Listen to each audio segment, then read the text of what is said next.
অপেক্ষাকে আমি আজও ছাড়তে পারিনি। হ্যাঁ, অপেক্ষার কথাই বলছি। ভালোবাসার রক্তিম ধারালো স্নিগ্ধ ছোঁয়ায় এর হৃদয় থেকে এক এক করে ছেড়ে গেছে সব লোভ, হিংসা, ক্রোধ, অহংকার, স্বার্থপরতা, সব কিছু। কিন্তু অপেক্ষা অপেক্ষা আমাকে আজও ছেড়ে যেতে পারেনি। আমি ভালোবাসার জন্য সব কিছু ছেড়েছি, শুধু অপেক্ষা ছাড়া।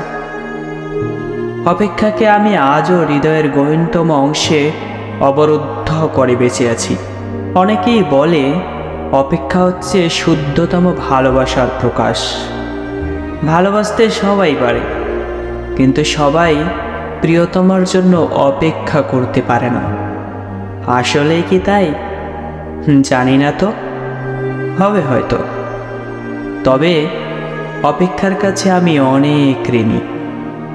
প্রিয়তমার জন্য অপেক্ষা আমাকে পাখির মতো সহজ হতে শিখিয়েছে, শিশুর মতো অনাবিল হতে শিখিয়েছে, আকাশের মতো বিশাল হতে শিখিয়েছে, ফুলের মতো স্নিগ্ধ সুন্দর হতে শিখিয়েছে।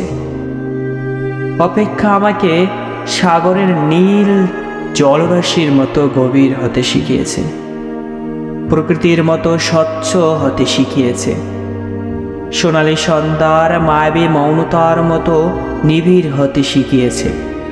শেষ পর্যন্ত অপেক্ষা আমাকে কবিতার মায়াবী অনিনন্দ ভুবনের কাছে নিয়ে গেছে।